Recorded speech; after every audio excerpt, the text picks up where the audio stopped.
Motorna žaga, bi rekel, je sicer eno izmed najbolj nevarnih orodij, kar se jih je človek spomnil, ampak je pa tudi po svoje zelo uporabna. Osnova poklic je reviran gozdar, ampak zraven pa še inštruktor varnega dela z motorno žago pa demonstrator varnega dela. Presečni, pač osebna varovalna oprema vse skupaj. Zdaj, to so, bi rekel, zaščitna oprema za sekača. Obvezno pravzaprav so zaščitne hlače pa čelada, ne. Seveda je pa fajn, da imaš tudi čevlje primerne, te so sekaški, pač specialni sekaški čevlji imajo tudi protivrezno zaščito noter, tako kot hlače. Pač same hlače, če gremo naprej gor, ito noter je na protivrezna zaščita, take kevlarska vlakna so noter.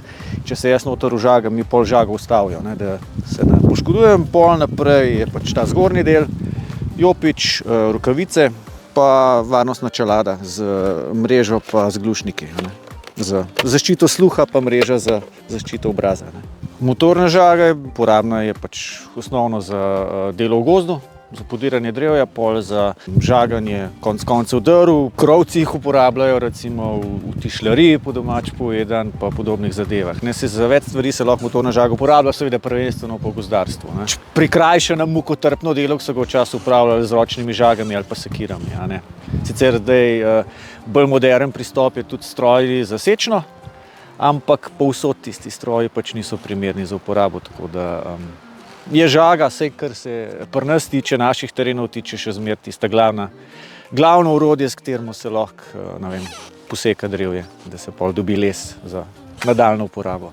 Brez tega orodja pa žal še vedno ni dobro hoditi v gozd, še vedno je kdaj treba kakšno stvar presekati na roke, lahko kakšna veja stisne, pa konec koncev, če se podira drevje, ko damo klin noter, s katerim podremo drevo, je še zmeraj treba nekaj, da po klinu udarjamo in zato je sekira še vedno potrebna, ne.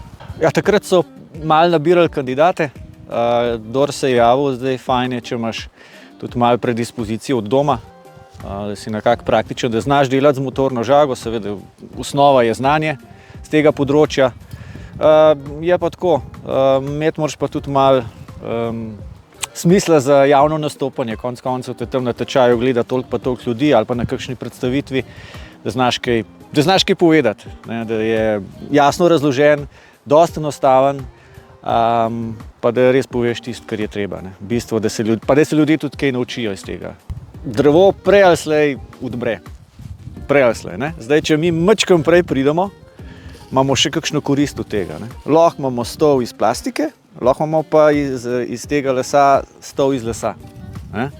Lahko pripeljemo za ogrevanje naftne derivate iz Azije, lahko zato uporabimo ta les, ki je pri nas. Mi ga samo majčkeno preden bo sam odmrl, uporabimo. Druga stvar je pa to, da v naravi včasih, ne vem, tukaj zadaj je en konec gozda, ki se že pomlajuje, ne. Zdaj, če mi to ta prav čas spravimo odraslo drevje stran, dobimo pač mlado drevje ven, ker staro drevje tudi ni najbolj odporno na vremenske neprilike. Poleg tega je pa dostikrat tako, da če tega nastorimo ta prav čas, pomladek odmre. In pol se zgodi, da tisto drevo pade in nimamo ne starega drevesa več, pa ne pomladka več. In nekako naša stroka je na osnovi, modeli so narejeni na osnovi tega, kaj se dogaja v pragozdu, ne. Eno drevo pade prej, eno kasneje, eno lahko zraste zelo debelo, in mi nekako to izkoriščamo, vse te različne načine, ali pa bi rekel, načine pomlajevanja ali pa tega, da dobimo nov gozd in da imamo tudi kaj koristi od tega, ne. V končni fazi ni zaradi tega nič slabši zrak, če malo prej posekamo, živali še vedno se lahko hodijo, so v gozdu, ljudje ravno tako lahko vse koristi ostale koristimo, ne.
kaj smo zdaj naredili?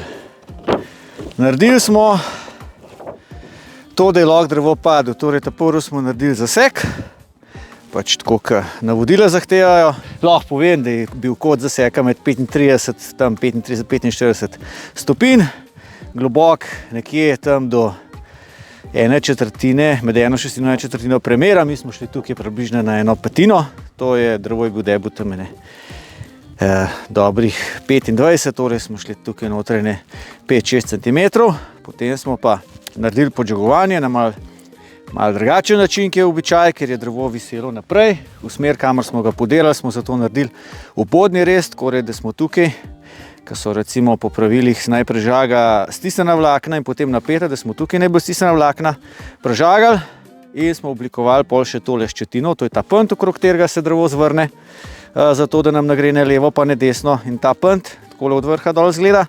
Potem smo šli pa, seveda s tem podžigovanjem smo šli cirka 1/10 premera drevesa višji, torej malo je treba matematike znati, malo ulomkov. To je bil v tem primeru spet dobre 2 cm pa 3 višji, pa malo še nazaj, torej da smo pustili peto in na koncu smo najbolj napeta vlakna prežagali in je drevo pol samo od sebe padel, zato ker je pač visel v tisto smer, kamor smo podelali. In hvala Bogu je padel točno tako, ki je mogel, varno in uspešno pa mladini smo dali plec, da bo lahko naprej rasla.